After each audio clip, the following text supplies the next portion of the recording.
You win. You've written to me while I'm still in a state of bewilderment and idleness. I did write to you 2 or 3 times at your sister's in New York about a year ago. I don't think you ever got anything, same as I never got anything in France from you. Did you write?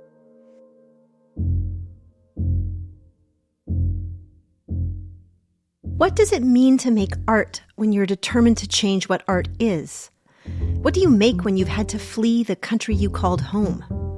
And what might it mean to put everything you've ever made or hope to take with you into just one suitcase?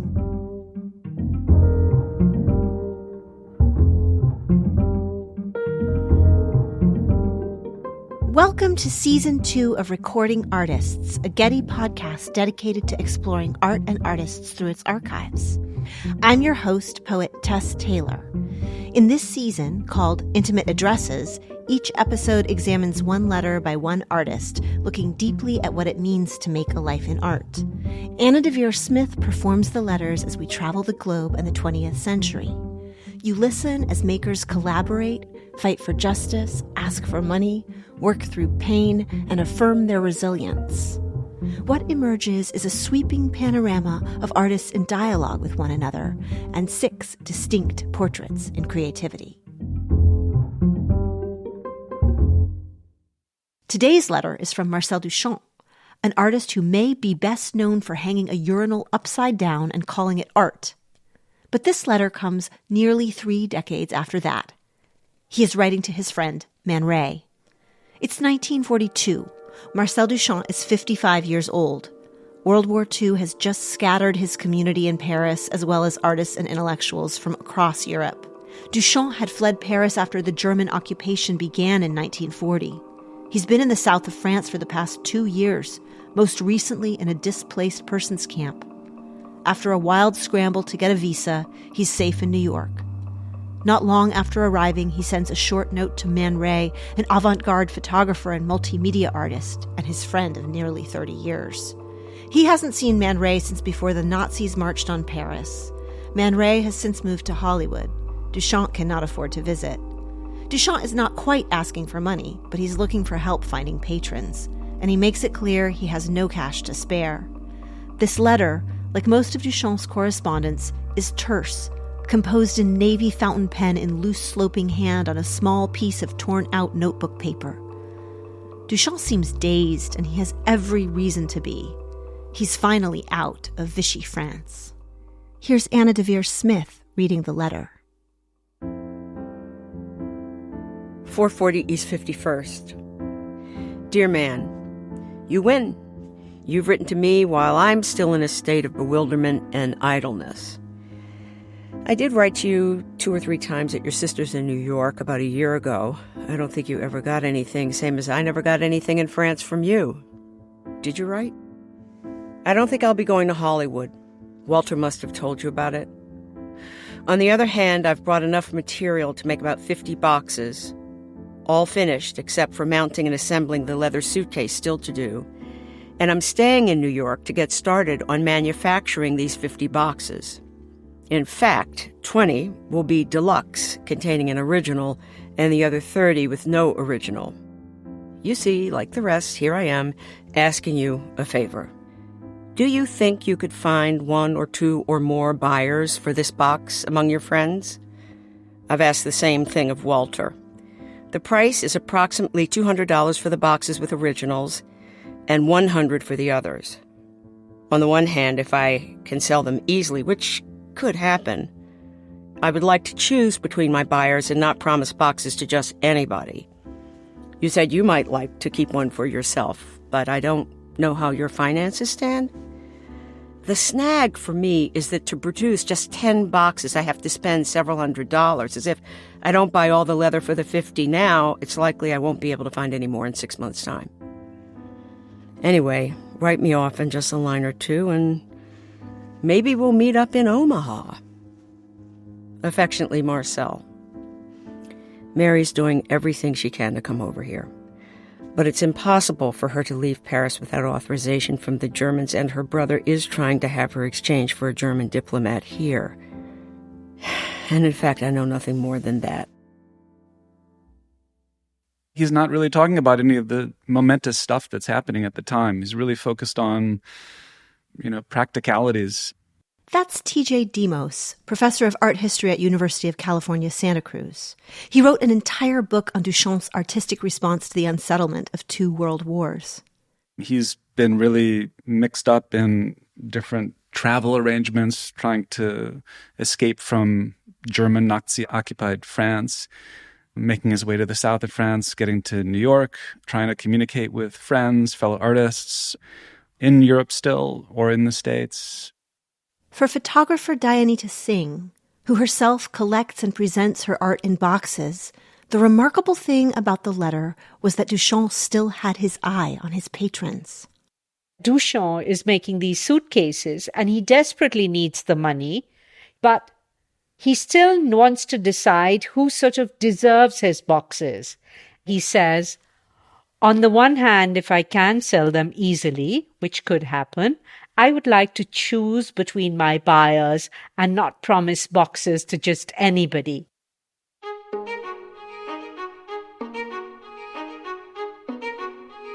When Marcel Duchamp died in 1968, 26 years after this letter to Man Ray, the New York Times described him as the most destructive artist in history. Yet in this letter, we meet him partly as an exhausted traveler and harried craftsman, stretched too thin to meet one of his dearest friends in Hollywood. He's passing on what news he has of his life partner, Mary Reynolds, a bookbinder and resistance fighter who'd refused to leave occupied France with him. And as Duchamp writes to his close friend in the middle of the Second World War, the world they knew has shattered. Yet Duchamp's work had already been a shattering, exploding how people thought about what art is in his moment and beyond. Even so, Duchamp would say in 1952, "Everything important that I have done can be put into a little suitcase." As this letter shows, Duchamp wasn't being metaphorical. In fact, he had been putting his life's work into little suitcases, or boxes, as he called them, for over a decade, while he fled a home to which he'd never return. I've brought enough material to make about 50 boxes, all finished except for mounting and assembling the leather suitcase still to do.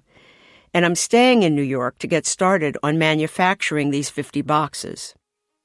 The series of boxes Duchamp is describing here is called the boîte en valise, which translates as box in a suitcase.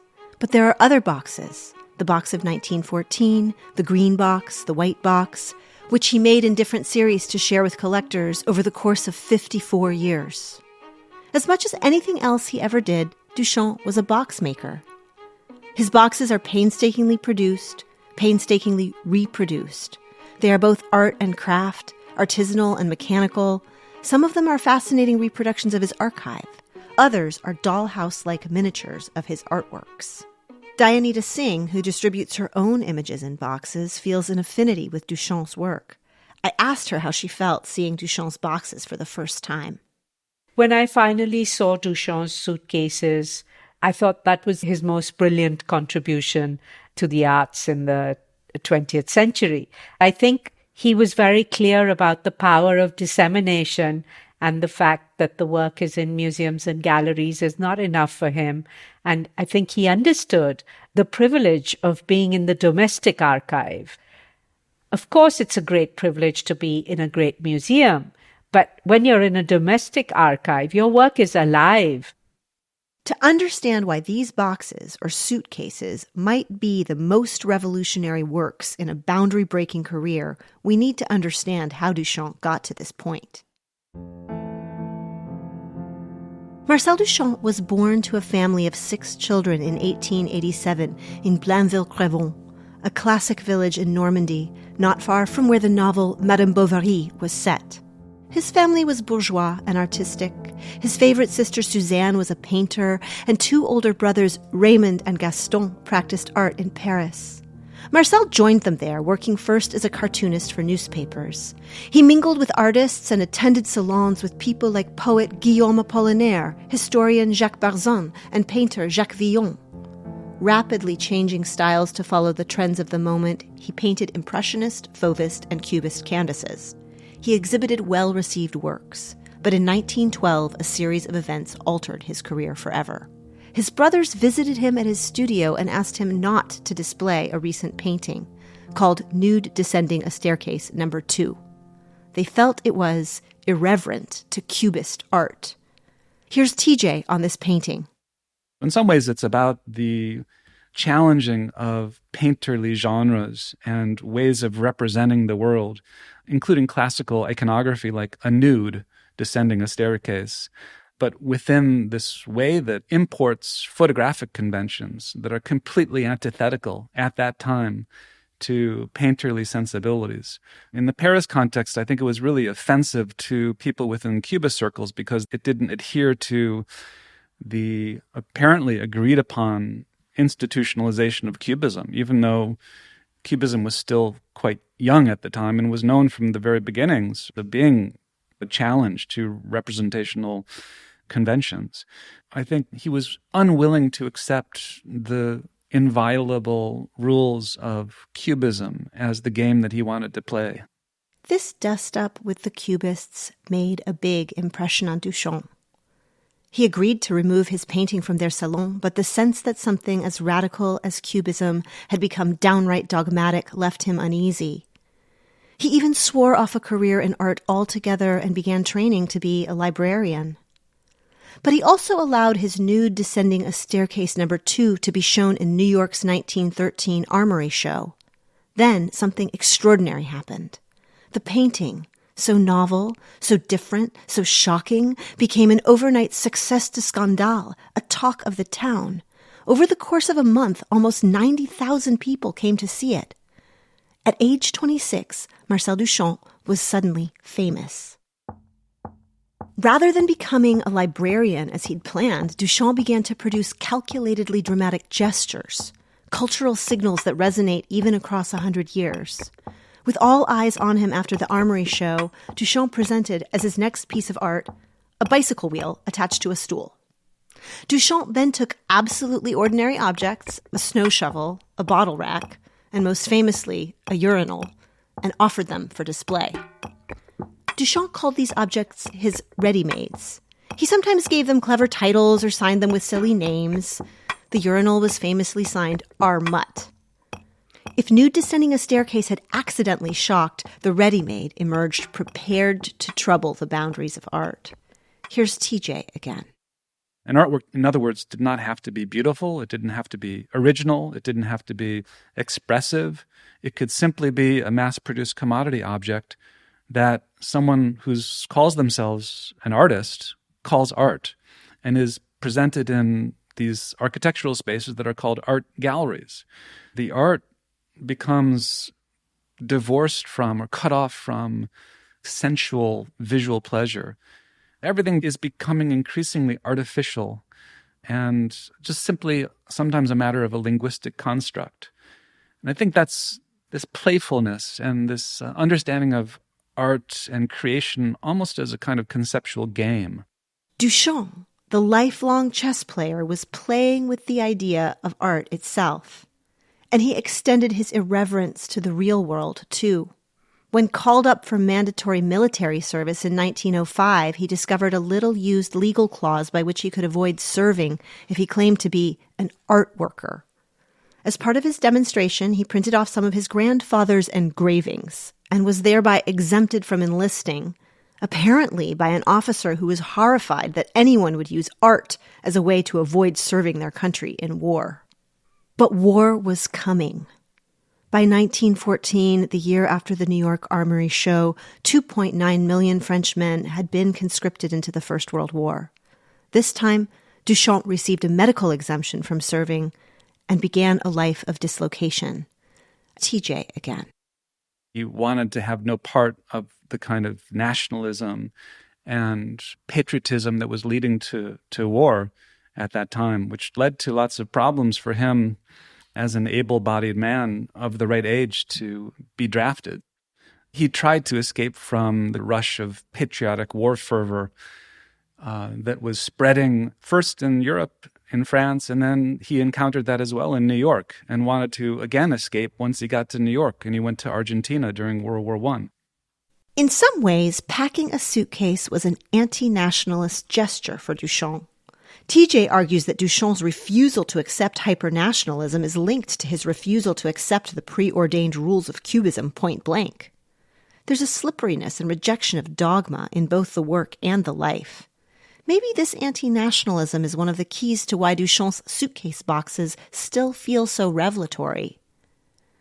But let's not get ahead of ourselves. Back in Paris in 1915, Duchamp packed his actual suitcase for New York and began life as an expatriate. In New York, he was hailed as a missionary of insolence. This did not seem to hurt his reputation. He was quickly introduced to important friends, collaborators, and patrons. He met Walter Arensberg, the Walter in the 1942 letter, who'd lend him his apartment for the summer of 1915 and become a central lifelong patron. That same year, Duchamp also met Man Ray on a beach in New Jersey. The two became fast friends. Man Ray had been born Emanuel Rednitsky in Philadelphia in 1890 to Jewish parents. Like Duchamp, he'd begun as a painter, but turned to photography to remake the boundaries of art. Duchamp and Man Ray were comrades in arms, making jokes, making art, throwing parties, traveling back and forth to France once the peace came in 1918. In the wake of a shattered world, the two played absurdist art games together. Some were prankish. Duchamp signed a postcard of the Mona Lisa with a mustache and the letters LHOOQ. When you pronounce those letters in French, LHOOQ, it sounds like a phrase meaning, she has a hot ass. Man Ray photographed it. Some of their games were gender-bending. Duchamp dressed up as his feminine alter ego, Rose c'est la vie, a pun on the French saying, Eros c'est la vie, or Eros is life. Man Ray photographed it. Together, the two wanted to kick art off its pedestal and replace it with a series of questions, vandalisms, and jokes. If Duchamp's snow shovel was art, he was also ready, as he put it, to use a Rembrandt as an ironing board.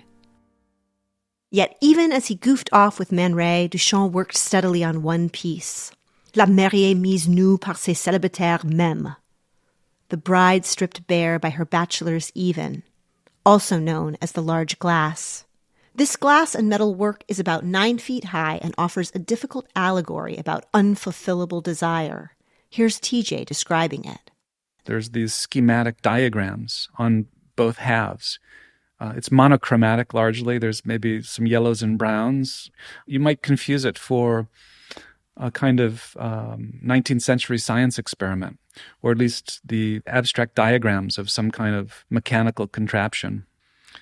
It challenges narration to try to describe what's going on here. The large glass is a conceptual stained glass window, changing based on the slant of light and what is passing on the other side. It is transformed in other ways as well. In 1926, 3 years after it was completed, the glass cracked in transit, even collecting dirt in the cracks. Rather than fret, Duchamp famously allowed cracks and dirt to become part of his work. For Duchamp, making art that would evolve was part of the process. As it happened, the large glass then became the occasion for another endlessly transforming work of art, Duchamp's green box. In 1934, Duchamp created a valise, or little suitcase, purporting to contain a companion archive to the large glass. A narrow, briefcase-sized box covered in green velour, he called it The Bride Stripped Bare by Her Bachelors Even, the Green Box, or simply the Green Box. It consisted of 93 loose but painstakingly reproduced documents which he made in an edition of 300. Though for some special patrons there were deluxe editions that had unique works of art, documents which were originals for which there was no copy. As his 1942 letter shows, he'd repeat this tactic of including originals in his boîte and valise, continuing to play with the concepts of original and copy. The Green Box is a bit like being in a clever madman's attic. There are sheets that seem to come from many notebooks and a tender mix of journal entries, songs, possible process notes. There are rips, tears, grids. There are photographs and diagrams. There are different colors of ink. And it's not just notes and jottings that are reproduced, but scratch-outs and thumbprints and the stationery of the Hôtel de l'Opéra. Dayanita described the experience of seeing one of the green boxes for the first time. The boxes that I saw, each one of them felt like an invitation into his studio, really revealing to me his sources and where things came from, giving me clues, but also hiding, playing with me, and yet giving me the impression that he was sharing a part of his world with me, which he was, but it's not like he's telling me everything. It's not all completely serious. I also recently had the chance to open and examine a green box in person. I was struck by found poems amid the notes, cryptic shards that read, "To classify combs by the number of their teeth," or "infrathin, the spider web, the pearlescent, the iridescent in general," and "Among the articles of lazy hardware, we recommend a faucet which stops running when one doesn't listen to it." Looking at these preserved tatters, I found myself thinking about the way that Duchamp's archive plays with the idea of where art begins and ends. Is art in the object itself, or somehow in the note that precedes the object? If it is in the note, where does that art start or end?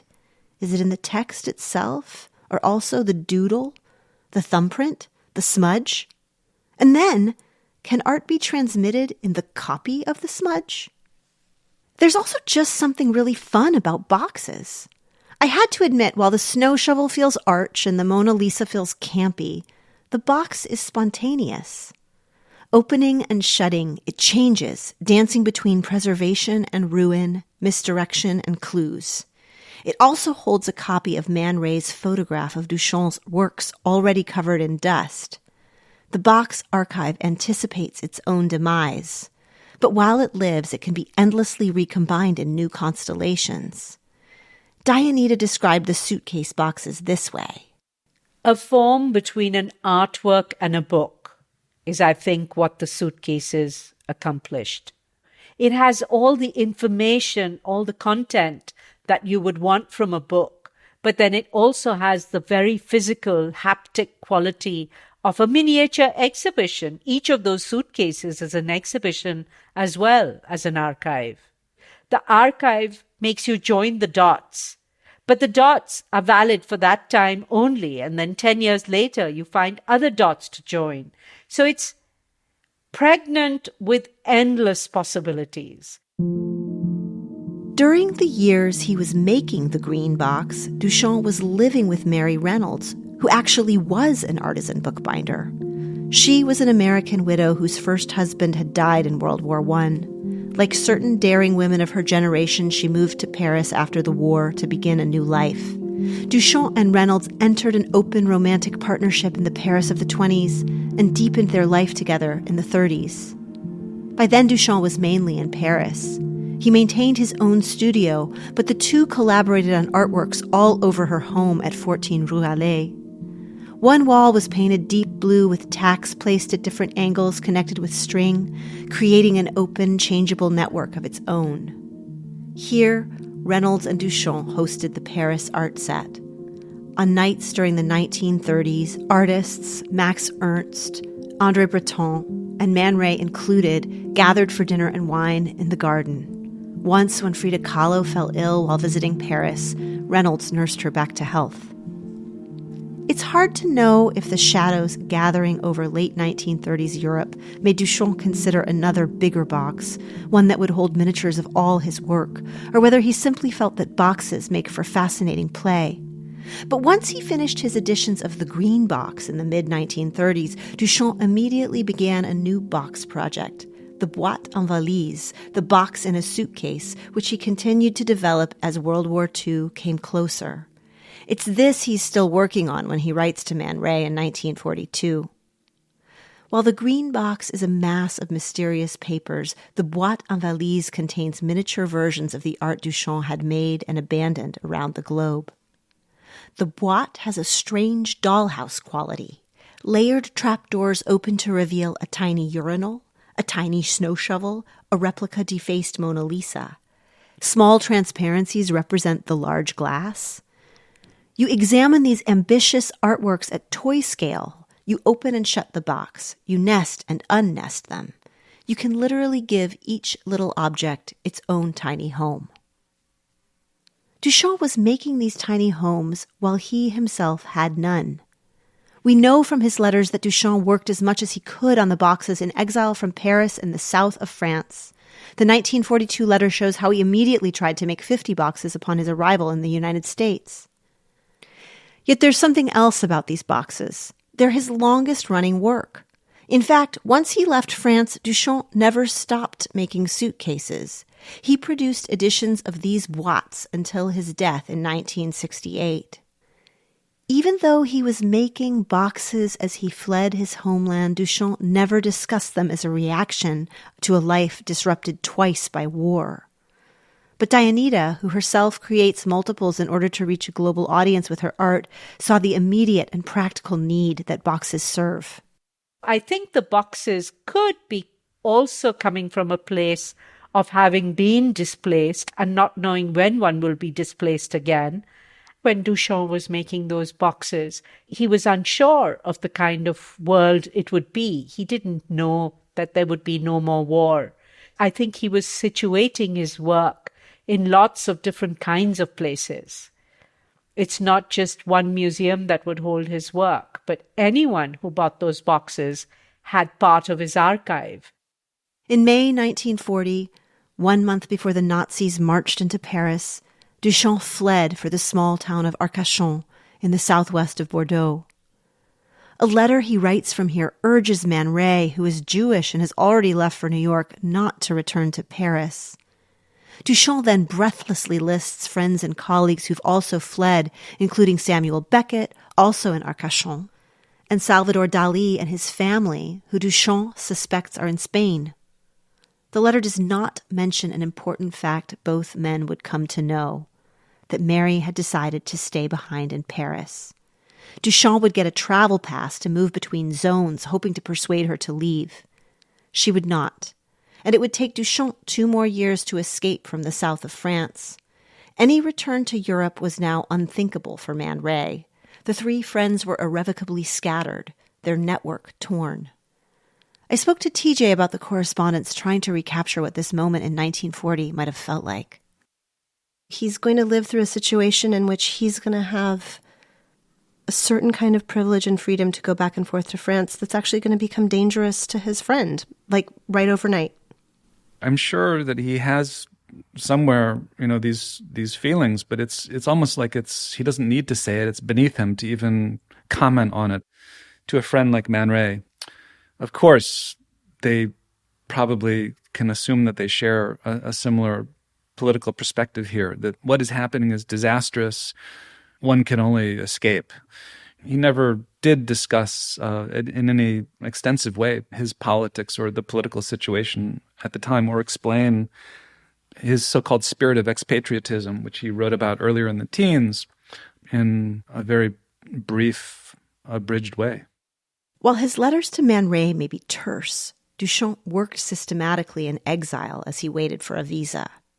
Man Ray had often noted that his friend was methodical and worked, as he once said, with the patience and obstinacy of a spider reweaving its web.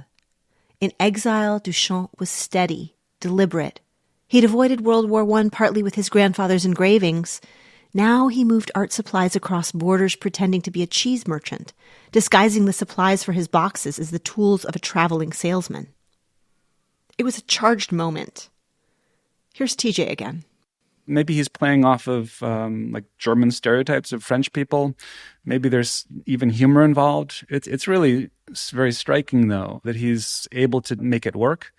And it shows also a certain kind of confidence and even privilege in his ability to do this without fearing for his life in the way that many other people at the same time would have definitely lots to be afraid of.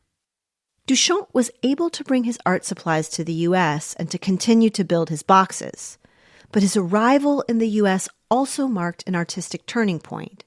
He'd spent almost 30 years traveling between countries, living out of suitcases, and revolutionizing art with dramatic gestures. Now he seemed content to settle and replicate, to make and circulate boxes, to draw and redraw his archives. He also played a lot of chess. Duchamp would make 7 editions of his Boîte and Valise over the course of 30 years. Each edition is slightly different. Sometimes this is whimsy, but sometimes this is the result of practical limitations like wartime shortages he hints at in the 1942 letter. If I don't buy all the leather for the 50 now, it's likely I won't be able to find any more in 6 months' time. Even as he dealt with material concerns, Duchamp was developing the modern multiple. As his valise art boxes circulated, they influenced everyone from Joseph Cornell to Andy Warhol to Fluxus artists like Namjoon Paik, who deeply admired him. For Dayanita, they also proposed a way that an artist, like the proverbial spider, can live in a web of unfinishable possibility. I'm not interested in the object. I'm interested in the web. The archive is like a gold mine.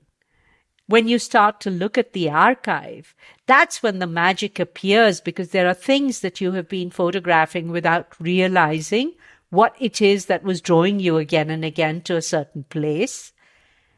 And you start to piece them together, and then at a certain point you think you'll go mad because the connections are almost unbearable. But for Duchamp, some of the disconnections must have been almost unbearable too. For the first few years in the U.S., as war raged, Duchamp was still working to locate things that would not ever be replaced. 2 years after he arrived in New York, Duchamp wrote to Man Ray, "Can you send any documents retracing our relationship over the past 30 years that you managed to bring back from France? For instance, do you have a photo of your portrait of Rose c'est la vie?" For much of the same time, he was also trying to figure out what had happened to Mary. Back in France, Mary had been followed by the Gestapo. It was months before Duchamp heard news of her harrowing escape to Spain on foot over the Pyrenees. Though they were reunited, their relationship would never be the same. She returned to France in the mid-1940s, her health in decline. Duchamp remained in New York and never returned to live at the house at Rue Allée, where Mary would die of cancer.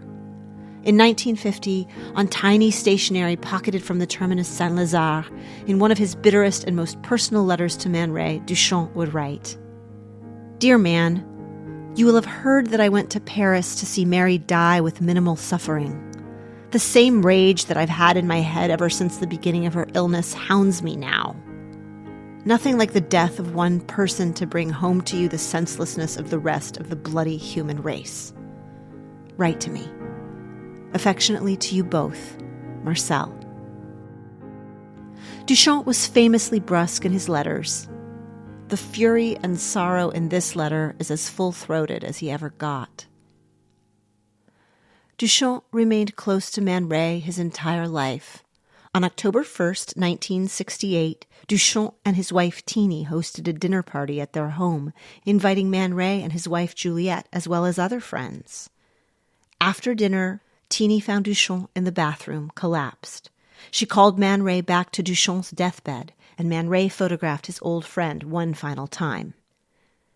As I look at Duchamp's boxes, I'm drawn to the way they invite me to feel the beauty of archives and draw me into a web of strange fragments, lost voices, old postage stamps.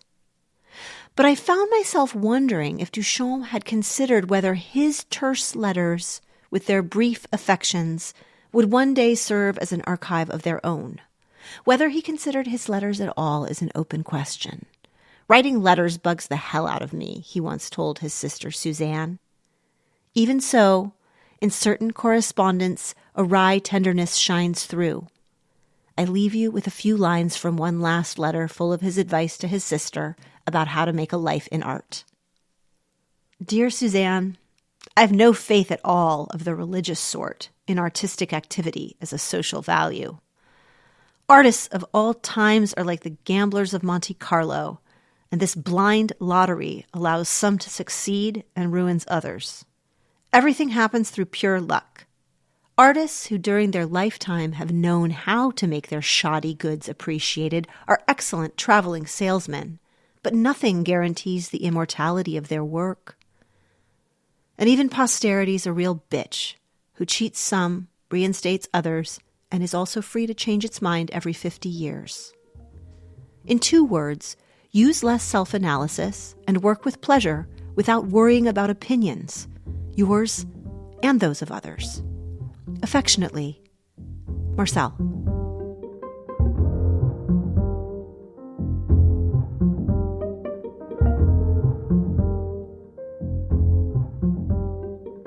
This podcast is sponsored by the Getty Patron Program. Intimate Addresses was produced by Zoe Goldman with audio production by Gideon Brower. Our theme music is by Bryn Bliska. Mixing, additional music, and sound design by Mike Dodge Weisskopf. Special thanks in this episode to TJ Demos and Dayanita Singh, as well as to Michelle Barger. For transcripts, images, and additional resources, visit getty.edu/recordingartists.